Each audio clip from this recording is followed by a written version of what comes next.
Good day, everyone. The topic that I will discuss with you today is about DepEd Order number 62. In this topic, we will learn about the history of DO 62, how it is born, and its significance to IP education.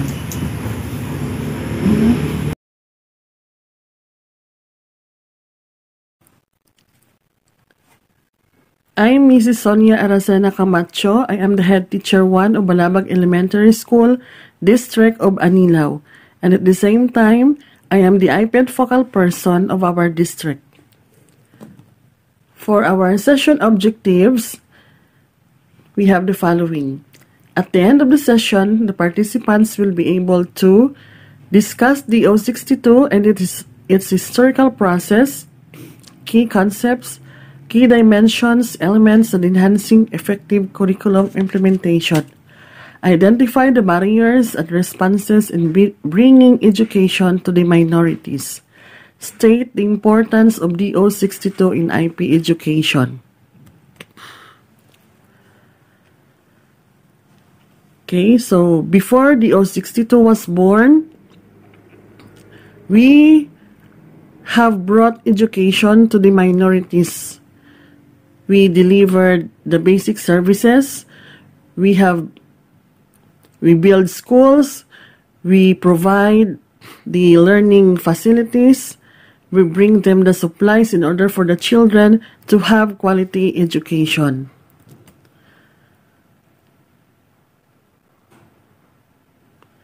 Bisan anuman kabudlay ang pagpadala sa mga serbisyo, pero sa gihapon, we are able to bring these services bisan anuman kalayo sa mga lugar nga ginahamtangan sa aton mga minorities, sa aton mga IPs, but still our government have tried to bring education to these people.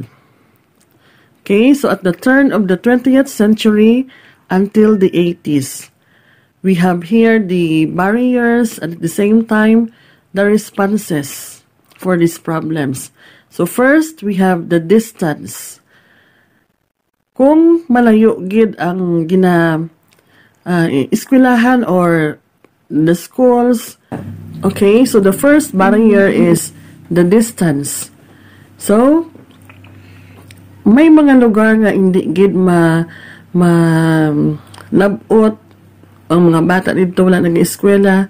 So, the response is to build schools or dormitories para sa mga bata nga layo gid nga makahigda na lang sila, so we build dormitories. And then the terrain, this is one of the problem. Wala sang alagyan, may pilas, bukid. So our response is to build roads and pathways. So kinahanglan nga butangan naton sa alagyan para nga masulhay ang agi o kung pagkadto sa aton nga mga IP sa ilang mga eskwelahan. And then, we have poverty. Could not afford in going to school. So, sometimes, may mga bata nga hindi maka-eskwela. It's because nga wala sila sang grastuhon. So, the school will be able to provide scholarship kung sino ang makabulig sa ila o kung may mga government agency nga mag-offer for the scholarship is most especially sa mga bata nga poor but deserving students. And then we have poverty, could not afford the supplies, books, etc. So sometimes, hindi maka-eskwela ang aton mga bata. Isa ina ka problema nga ginaatubang Manila. It's because nga wala sila sang garamiton para sa ilang pag-eskwela sa eskwelahan, mga papel, notebook, mga iban pa nga supplies. So, ang response natin is to seek donations in cash or in kind. Attitudes of parents, ayaw magpaaral. So, bisan ara ng tanan, may school, may okay ng alagyan, may pwede na sila ka-eskwela, kay may nang sponsor sa ila, but then, some parents are, they cling to the traditional attitude na hindi magpa-eskwela sa ilang mga bata. It's because Nga sometimes may mga reasons man sila, mahambal sila nga ang karabaw gani wala ay nag-eskwela, nagdako man. Okay? So amuran ang anda nga mga belief, most especially kung ang ilang nga bata babae, so mahambal sila nga pangasaon lang kaiban. So ang parents wala sang gana nga magpa-eskwela. So our response is to convince them about the value of education. So kinahanglan nga maintindihan gid nila nga ang education is the only way to change the life of their children. So kinahanglan nga i-value gid naton kay wala sang matabo sa imong kabuhi kung hindi ka mag-eskwela. Dropping out because of difficulties in comprehension. Mahina lang talaga. Okay, so sometimes there are pupils nga they will tend to make absent. It's because nga hindi sila kaintindi sa ilang leksyon. So, what will be the response? We have tutorials or pagtiyagaan. So sometimes the teachers ang pagpasensya sang aton nga mga teachers among gidran ang kinahanglan nga mga ibabaw. Kinahanglan magtiyaga gid sila para nga mapaalam ang aton nga mga IP learners. Language in school is not understood. So sometimes there are schools most especially kung tama na gid siya kalayo ang distance, so there may tendency nga ang dialect sa sina nga lugar is different from the dialect of the pupils kay it's because nga sa kalayoon sang distansya o dito na amin siya sa Puyak Kabanwa nagalakan siya pagkatuman dira sa school, so lain naman ang panghambal dira may hindi man tanan nga panghambal lain, but sometimes may mga different lang sa ilang panghambal, so may tendency nga matamada na siya pagka hindi siya kaintindi. So what would be the response? Some effort to translate use of regional languages. So that is why like for example here in our place in Iloilo in 1st district we have different dialect. In 4th district, we have different dialect. But then we have the universal dialect, which is Hiligaynon. So through Hiligaynon, we can understand each other. Content are alien. So sometimes the content of our books are not relevant to the learners. They could not understand, they could not relate. And what would be the response? Modify the packaging of the content and the methods of teaching. Surface contextualization. So, okay, so content are alien. So there are books, most especially before, that are not relevant to our IP learners. They could not relate because some of the content wala man nila nakita sa ilang ancestral domain, lain sa ilang mga practices. So the response is we have to modify the packaging of the content and the methods of teaching. Surface contextualization. So diri gid masulod ang ginatawag nga contextualization. You have to give the learnings nga makarelate ang mga bata kung ginaistoryahan sa libro ang about sa apple, sea lion. So, you have to introduce atis, kung fruits ang ginahambalan, kung if it is about animals, you can introduce ang mga halo, bao, in order to contextualize your lesson. So, kinanglan ang ara lang gid sa ila nga palibot ang i-introduce mo sa ila para nga makarelate sila sa lesson. And then next, we have the conflict.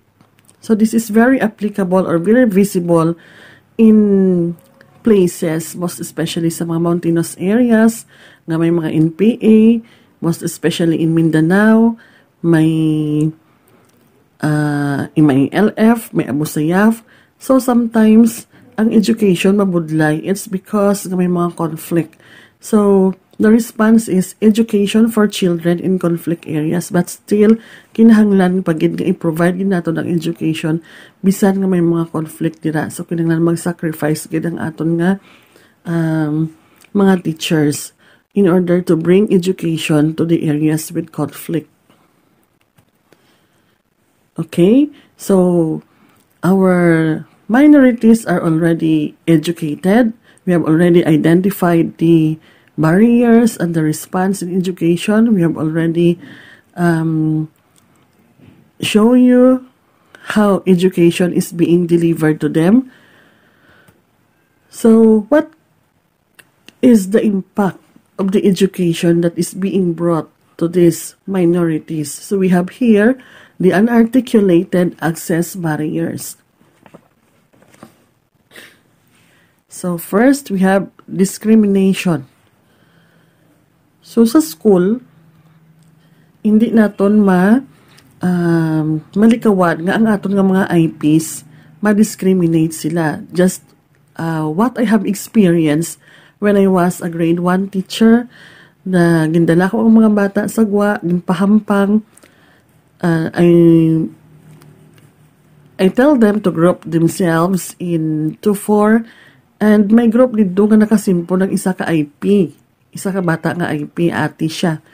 So, pag form nila sa circle, wala siya ginkaptan sa iyang upod, ginhambalan siya nga, ay ati. So, pagbati isang bata nga tuwa, tanan nag-impon, nagkatuta na si gad-gag, magpungko.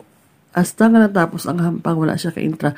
So, amoy na ang impact sa education nga may discrimination, mag-low ang iya nga self-esteem and othering. So, somehow, nagapang-iba-iba siya, hindi na siya mag-impon kay na, kumbaga natandog ang iya nga, daw na devalue ang iya nga self.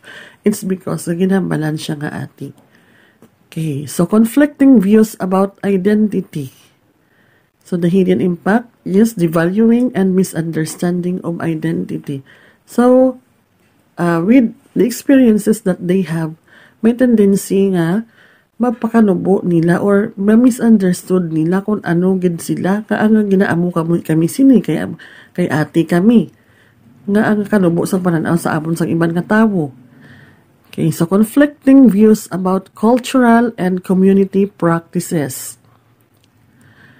So may mga practices ang aton nga mga IPs nga hindi naintindihan sang iban kasi sila mismo mahuya man sila magpakita. It's because nga mahambal sila, kadlawan sila. For example, nga nagapangayam ang mga ati, nagakaon sila sang mga exotic food, kakaon sila sang halo, sang bao, sang taklong.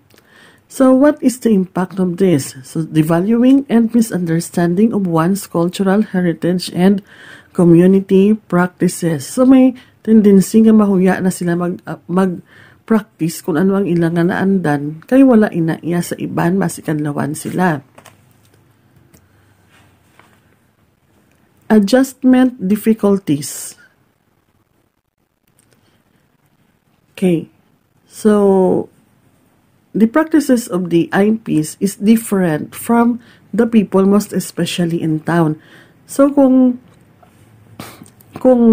may time na nga ma-expose siya, for example, sa mga banwa na, kay lain man dito yung mga gamit, lain man iyang mga practices nila sa ilang balay. For example, ang ilang nga basin sa ilang balay, buho lang. Pag abot sa banwa, lain naman. Ang ilang ginagamit magluto, kahoy o bato lang ilang tuntungan sa kaldero. Pag abot sa banwa, one click lang may shilay na o may gasol na, makaluto na sila. So sometimes, they have the difficulty nga mag-adjust. Hindi nila dayon ma-adapt ang new nga way of life, most especially kung sa syudad na sila o kung sa mga kabanwahanan. Content and culture of schooling is alienating. We have the language, embedded culture and worldview. strong competition, hierarchy of success, etc. Alienation of IP youth from their cultural identity and community. So what kind of education? Education for what? Okay. So, ano gid bala ang gusto sang aton nga mga IPs, mga aton nga mga elders? Ano nga klase ka edukasyon ang ihatag naton sa aton nga mga kabataan nga IPs? In edukasyon ba na nga alien para sa ila, they could not relate, hindi sila makaintindi, kay it's because nga hindi nila makita ang mga bagay nga ginatun-an nila sa school. Okay, so ano ba na ang kinahanglan gid nga edukasyon nga ihatag naton sa ila?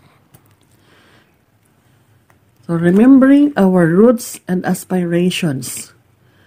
Okay, rooted and secure in one's identity. So we need to teach them sang mga bagay nga kinahanglan nga mapakilala gid naton kung ano sila. Kung ati ka, kinahanglan matun-an mo man ang mga pangginawi. Itudlo man sa imo ang mga practices, mga belief, kag culture and tradition nga imo gid na matan. Nurturing and cultivating indigenous ways and traditions. So, kung natun-an mo na nurture na cultivate na ang imo nga indigenous ways and traditions, so may tendency nga hindi ka na mag-uya-uya kay nabalaan na sang tanan nga amo ina ang inyo nga mga practices sa inyo nga lugar. Protecting and caring for the ancestral domains. So it is being said that the ancestral domains are their first classroom. In that place, they learn first everything. Tanan nga bagay, halin sa pagmuklat nila sa kalimutan, dira sila nakatuon sa ilang ancestral domain. So, i-inculcate natin sa mind sa aton nga mga IPs na kinahanglan, they should protect and care for their ancestral domains. Forwarding self-determination. So, we need to make them determined. If they have goals in life, kinahanglan nga determinado gid sila, bisan IP lang sila, bisan they will experience a lot of barriers, discrimination, but still we have to make them different, nga ma-empower sila kag may self-determination sila in order to succeed in life, even how hard life is being a minority. Well-being of the community and each one. So it is very important that being an IP, they should care for each other. Kinahanglan nga kung ano ang maayo, kung ano ang may ara ang isa, kinahanglan mag-share sila, kag kinahanglan nga they should always look for the good of each one, kag welfare man sa isa kag isa.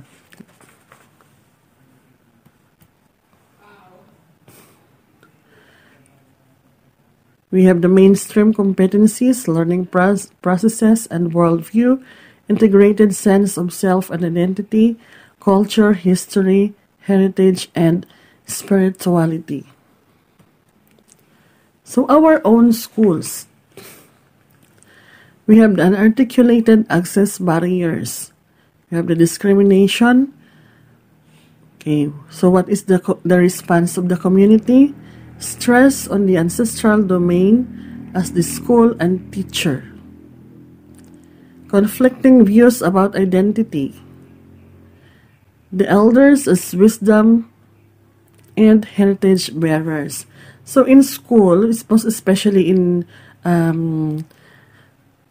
schools having IPs below 100% o mga 50% lang abi or 30%. So that is already called an inclusive education, nga ginasimpo naton sila sa regular class nga may mga IPs gina mix sila.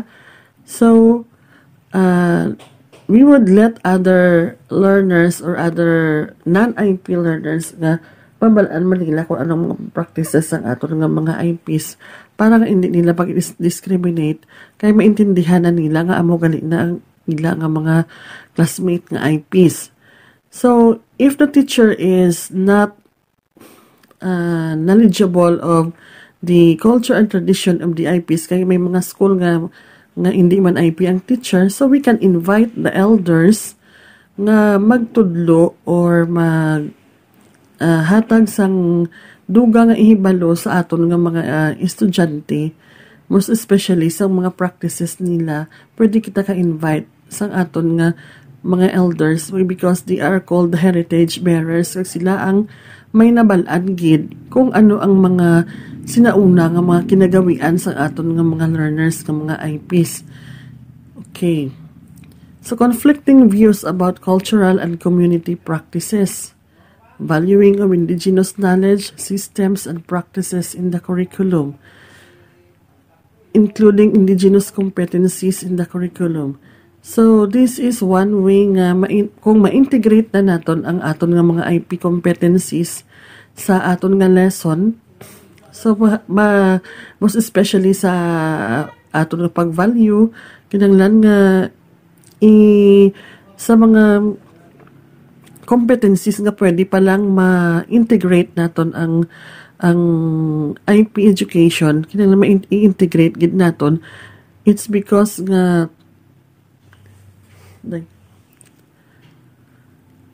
it is very important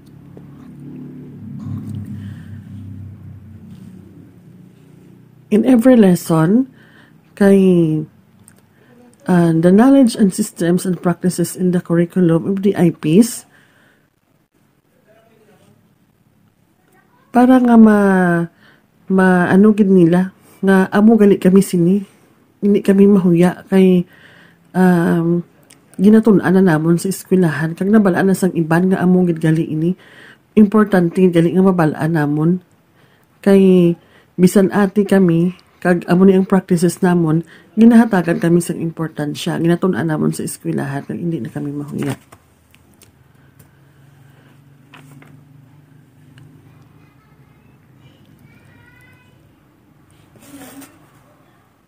Okay, discrimination, remembering one's history. Conflicting views about identity, valuing indigenous ways of learning and teachings. Conflicting views about cultural and community practices. Okay, we have community involved in managing the school or education program. So in our school, we must also involve the IPs, most especially himuon man naton sila nga officers sa PTA, may mga IPs man kinahanglan nga mag intra sa aton nga board of directors sa PTA. So somehow they can also participate in managing the school or in the education program.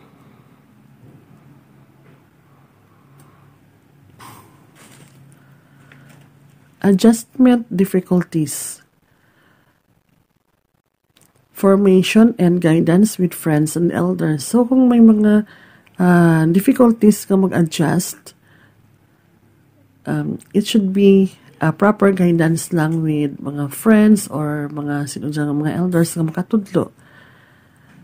Content and culture of schooling is alienating. We have the language, we have the use of local language, embedded culture and worldview, strong competition, hierarchy and of success, communal lifelong learning as an orientation and attitude. Okay, so winds of change. Ari na kita. So what are the legal basis of what are the legal basis why the O62 was born? So we have here the Philippine Constitution of 1987. It states that further, the state shall recognize, respect, and protect the rights of indigenous cultural communities, to preserve and develop their cultures, traditions, and institutions. It shall consider their rights in the formulation of national plans and policies. So that is the Philippine Constitution 1987. Another one is the Education for All, or the IFA 1990. It states that ensure that by 2015, all children, particularly girls, those in difficult circumstances, and those belonging to ethnic minorities have access to and complete free and compulsory primary education of good quality. Okay, so it was highlighted there, the ethnic minorities, to have access to educate to and complete free and compulsory primary education of good quality. Ensure that the learning needs of all young people and adults are met through equitable access to appropriate learning and life skills program. Okay, so that is all about the Education for All, or EFA.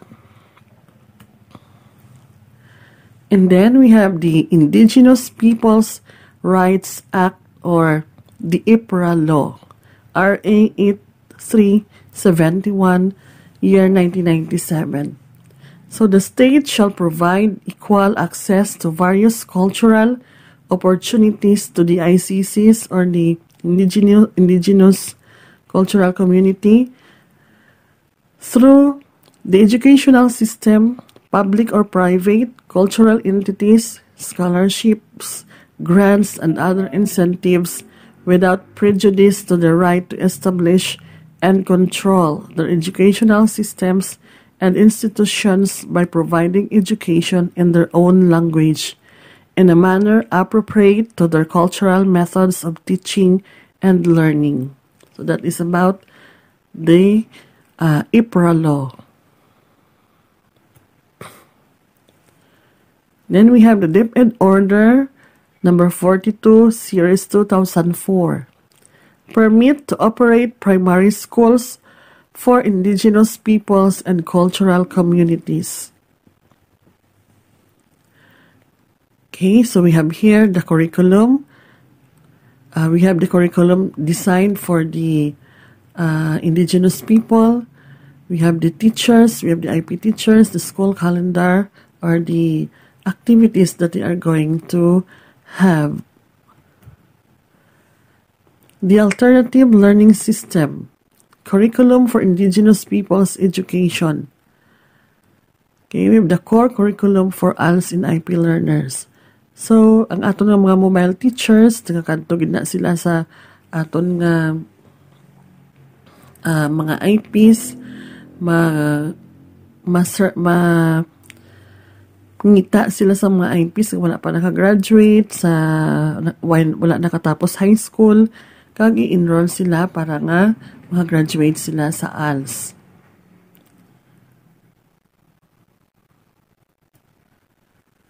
Adopting the indigenous, okay, we have DepEd Order number 62, ari na siya, DepEd Order number 62, Series 2011.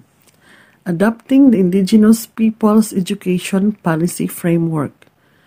Okay. Ensure the provision of universal and equitable access of all IPs to quality and relevant basic education services towards functional literacy for all. We have the culture responsive education.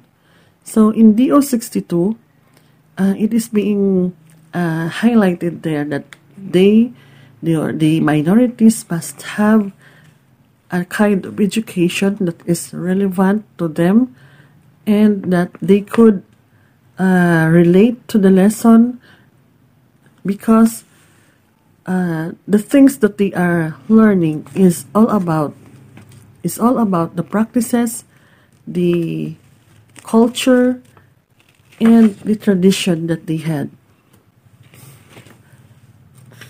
born out of the assertion of IP communities for education that is appropriate to their context, personhood, history, aspirations. Okay, so basis of assertion. Assertion of human dignity. Assertion of human rights,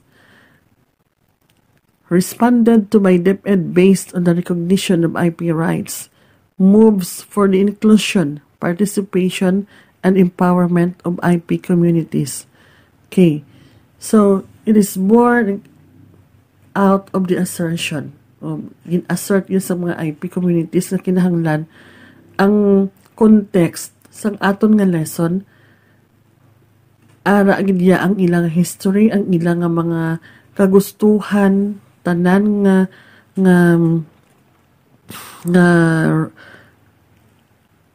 mga aspirations nila kinahanglan nga i-apid man sa aton nga mga lesson, sa aton nga curriculum o sa aton nga education para man nga in order for them to be inclusive, participative. Through IP education, we can say that our IPs will become participative, inclusive, and empowered.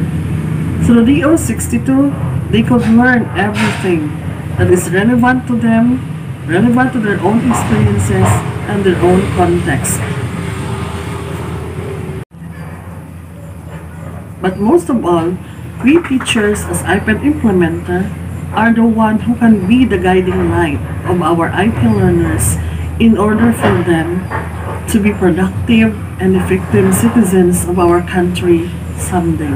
Thank you very much and have a good day, everyone.